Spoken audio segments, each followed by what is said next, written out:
buntag sa inyo tanan. Good morning to all of you. I am Lourdes Magtaas. And I'm Isabel Civiliano. And this is Kulbahinam.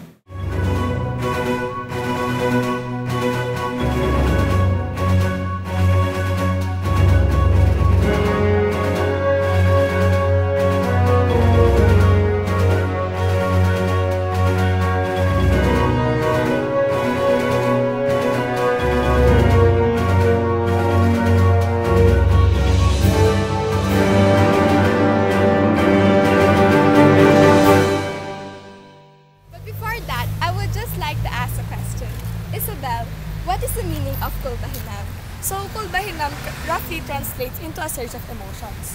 So, for today's episode, we would like to showcase the passion of Visayas towards cultures, traditions, and as well as what is named Kalayo, which is fire in Visaya. With this, we would like to rekindle the fire that started among Visayans towards the creation of their literature. Before we discuss Visayan literature, we would like to ask the opinion of others or what others know about Visayan literature.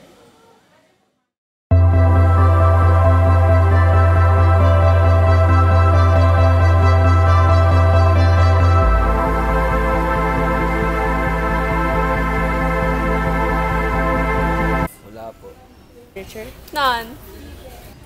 Wala po. Kasi po hindi naman po siya tinuturo sa school. Visayan literature includes both written and oral literary forms of colonial, pre-colonial, and post-colonial Philippines.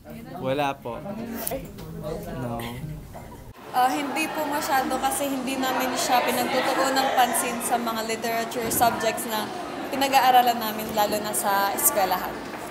Wala, dahil hindi naman ito itinuturo sa ating paaralan.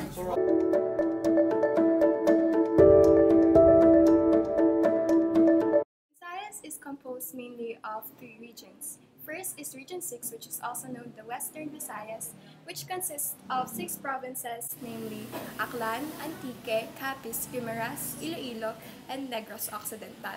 Literary writers in Western Visayas is Alicia Tan Gonzalez, for she was awarded the Carlos Palanca Hall of Fame for Literature in 2014 in winning the 5 places in the Hiligaynon category of Making Maikling Kwento. So the two of her famous works are Istoryan Takam Uli and Ilongga Madamo Nga Guya. Kalibo is the capital of Aklan where the Ati-Atihan Festival takes place every 3rd week of January. Natural attractions include Hawili Falls, a 7-basin tiered waterfall in Ignito Cave, locally known as the Elephant Cave, and other attractions which include the Kalintiao Shrine in Batan, which was once the seat of the government of Rahabendahara Kalintiao. Despite the prevalence of Christianity, native beliefs about the Aswang and Dilbaylan are still prevalent among the people. Kulam or witchcraft, locally known as amulet, is still feared by many residents. In the province of Aklan, love, courtship, and marriage is a long and comprehensive process. From selecting a partner until the time of the night of the wedding, there are several recommendations on how this has to go through. What stands out is the close involvement of parents in the process, which have a higher influence on the outcome of the relationship.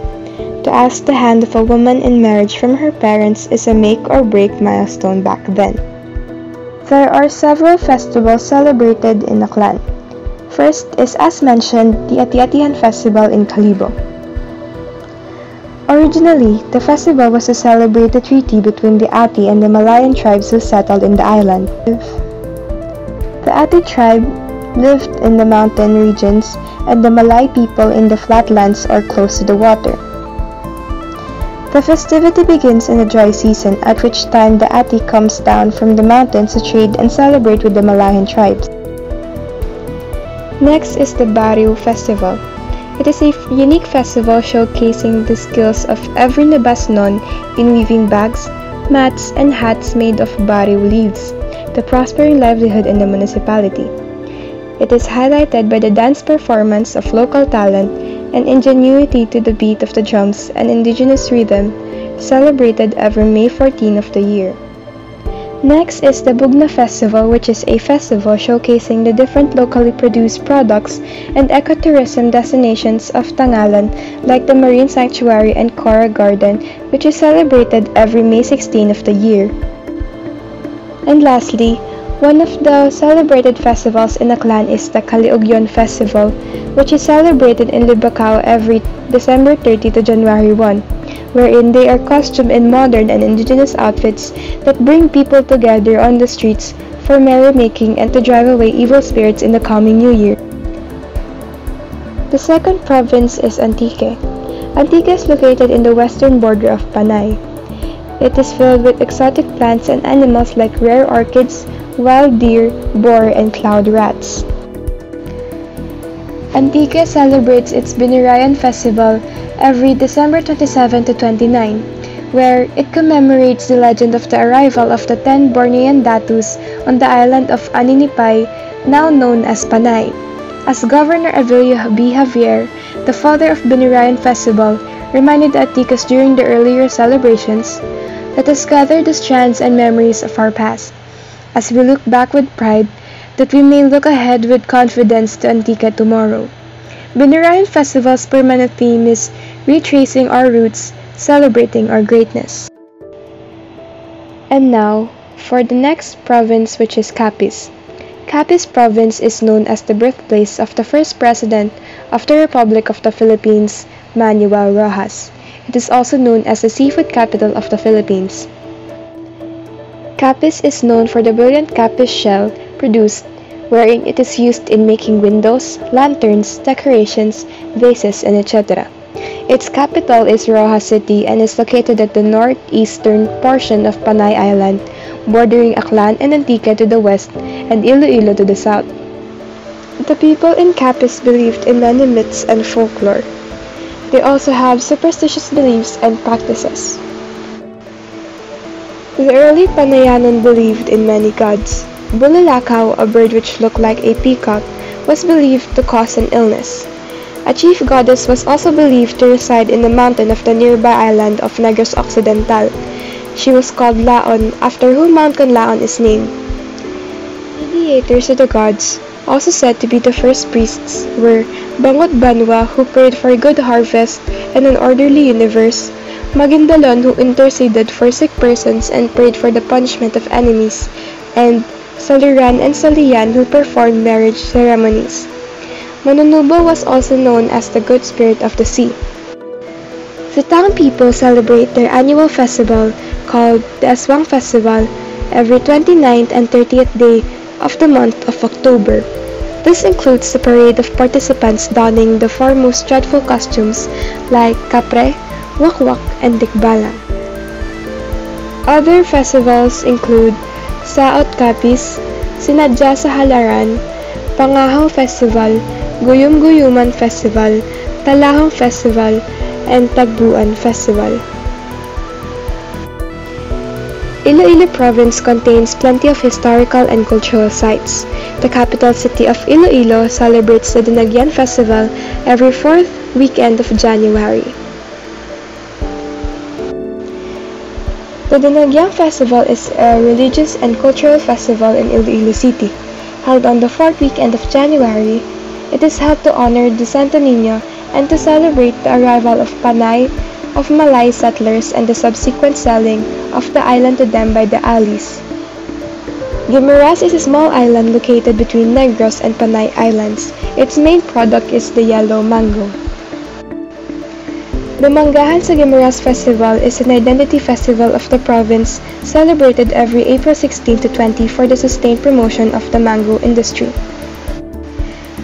Manggahan culminates in a grand showcase of cultural festivals in a bid to show the world that there is more to Guimaras than its sweet, fiber, and pest-free mangoes.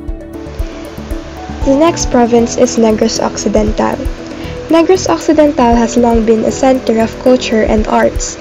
The wealth brought about by the sugar industry made sure that the Negrans Principalia enjoyed an above-average standard of living. Celebrated during October 1 to 20, the Mascara Festival gives the people of Negros as well as the local foreign visitors a chance to drink and be merry for 20 days. Originally designed to show the hardships of people of Negros, it has become a tool for escapism and a way to generate revenues for big businesses. Another festival celebrated in this province is Bailes de Luces, or the Festival of Lights, is a Thanksgiving celebration of the townspeople for all the blessings they received during the year. It also serves as an expression of hope for the coming year to be prosperous. The culture of Negros Occidental has been heavily influenced by both the Spanish and the later American occupations of the region. The indigenous religion gave way to Roman Catholicism as a dominant religion. The people of Negros Occidental value hospitality, family, humor, and hard work. Region 7 is mainly composed of 4 provinces, namely Negros Oriental, Bohol, Cebu, and Siquijor. It is also known as Central Visayas. Central Visayas is spelled together, also called as Peter by Rene Estela Amper. Central Visayas, designated as Region 7, is a region of the Philippines located in the central part of the Visayas island groups. It consists of 4 provinces known as Bohol, Cebu, Negros Oriental, and Siquijor, and the highly urbanized cities of Cebu City, Lapu-Lapu City, and Mandaue City. Other than that, the region is dominated by the native speakers of Cebuano. In fact, the province of Bohol that is part of the region is known to be the 11th largest island in the Philippines. In addition, Central Visayas is known for its famous tourist attractions such as Chocolate Hills, Lubok River, Pangao Island, Kawasan Waterfalls, Limestone Caves, Museo Sugbo, Lapu-Lapu Monument, and lastly, the man-made forest. One of the cultural practices from Central Visayas is none other than the sinulog. It is a form of dance that people can still see in the Basilica Minor de Santo Niño Church in downtown Cebu. It is also known as the Tindera Sinulog, where it is performed by Cebuano women, the candle peddlers. They dance in behalf of the devotees who buy candles from them to offer petitions and thanksgiving. Another which, because of its simplicity that is still popular now, is the itik-itik. Itik is a Cebuano term for a duck. This dance is performed by dancers who depicts the movements of waddling and flying itiks. The dancers mimic the short swaying gait of waddling feet and the intense energy of close-cropped flapping wings. And finally, kuradang. It is also known as kuracha. It is a lively wedding dance popular in Bohol, where it is performed to the accompaniment of a rondalla, an ensemble of string instruments. And now, for Region 8. Region 8 is composed mainly of 2 provinces, namely Leyte and Famous literary writers in Region 8 is Norberto Romualdez. He is a Filipino writer, politician, jurist, and a statesman. His literary works include Ang Pagtabang ni San Miguel and Ang Anakhan Manaranggot that focuses on the genre. Eastern Visayas is one of the 2 regions of the Philippines having no land border with another region, Mimaropa being the other, and is designated as Region 7. It has 6 provinces: Biliran, Eastern Samar, Leyte, Northern Samar, and Southern Leyte. One of the most popular cultural practices in Region 8 is dancing tinikling. It is the Philippines' national dance that is originated from the region. But the most popular cultural dance among Warais is the koracha. It is danced during feast celebrations and special gatherings. The Leyte Kalipayan Dance Company is a local cultural group that has held highly successful performances around the world. In addition, Waray people are also music lovers whose folkloric music are mostly ballads in form, famous of which is Dandansoy, while Iroy Nga Tuna is a patriotic song.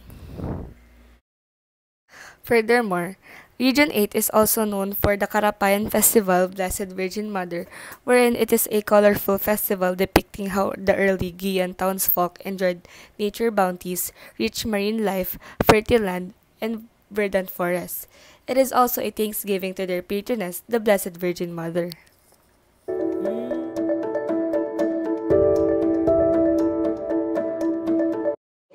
Ako si Mark Idris Arabrahena nagmula sa section H1102.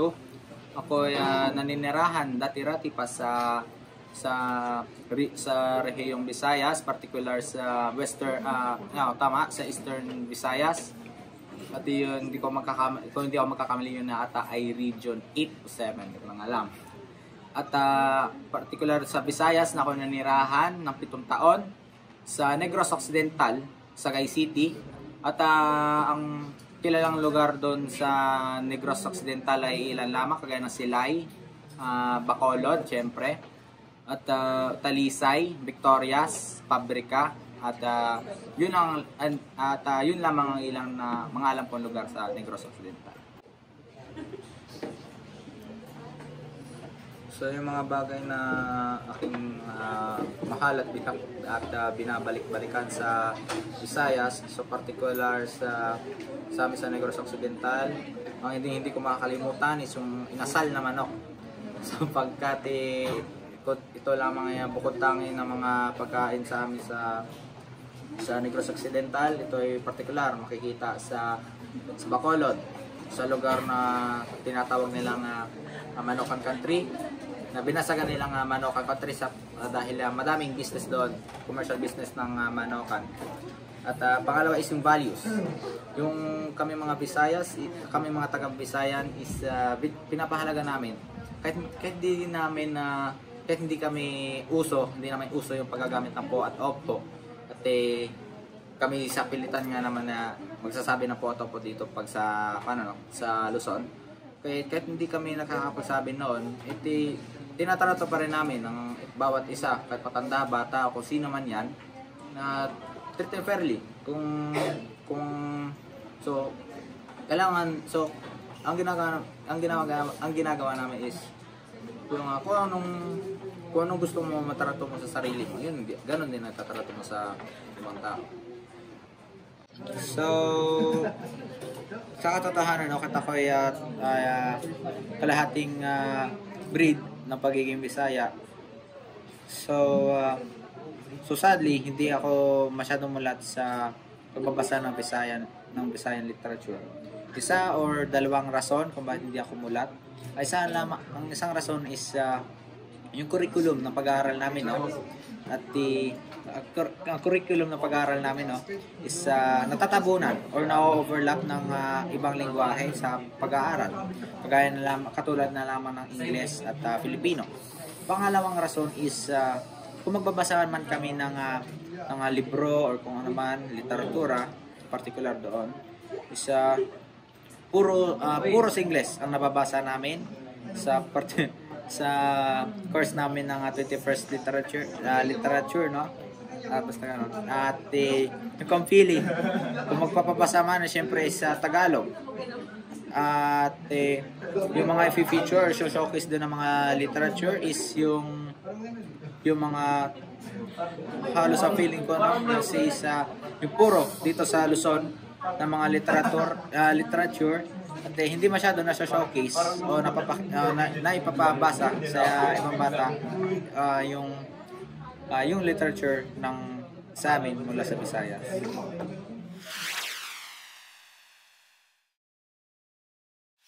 What do you know about Visayan literature? Wala eh. The same lang sa literature. Kung anong pinatudlo sa Tagalog, sa school sang mga Tagalog, dire sa Bacolod, amuman. Kaso Tagalog lang ang ginagamit nga language.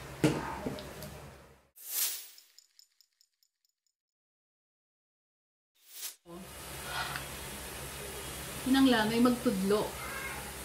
May manguna para mabalaan sa mga bata, sa mga new generation, ang ila kaugalingon ng literature. Parang isang history na hindi masyado na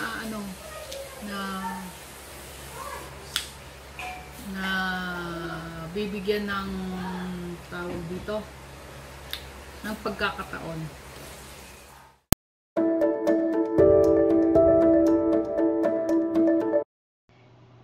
Jesser Escarango Buena hails from Santa Fe, Bantayan Island in Cebu. He is teaching in a public senior high school in Bantayan Island. In 2017, his first book of poems, Luga sa Balas, was published by Bathalad Sugbo Incorporation. He was a fellow of the Iligan National Writing Workshop in MSU Iligan, where he was awarded the Jimmy Y. Balakwit Literary Award for Poetry.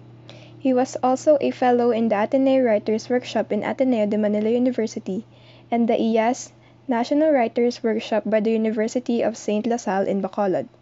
He is also one of the awardees of the 2019 Indonesian Arts and Culture Scholarship. Ikyas, or Elude in English, is a poem made by Jaswell Gilbuena. Often in the dark places we desired to be with the moon, yet it's also that often that we have wanted to elude and hide out of its bright. The theme of the poem is all about ignorance. By using the symbolism type of approach, we can reveal the message of the author to its readers. The author used the moon and darkness to symbolize good and evil, the darkness for the bad things and the moon for the good things. From the line, "Yet it's also that often that we have wanted to elude and hide out of its bright," implies that even though the protagonist wants to do the right thing, he or she still manages not to do it and stay forever in the dark. With this, the author wants to relay the message to us that we should follow the brightness of the moon and choose to do the right thing, rather than staying in the darkness and being blinded with all that is happening around us forever. Because nowadays, many people are being ignorant of what is happening around us, just like the different issues happening in our society today, where war and different crimes are prevalent. And one of these issues is how not only Visayan literature but the whole Philippine literature is fading as time passes by. Being surrounded by modern technology and the lack of awareness of other people, these kinds of literature is now fading. And the only thing that we, the new generation, has to do is to open our eyes and be aware of our surroundings.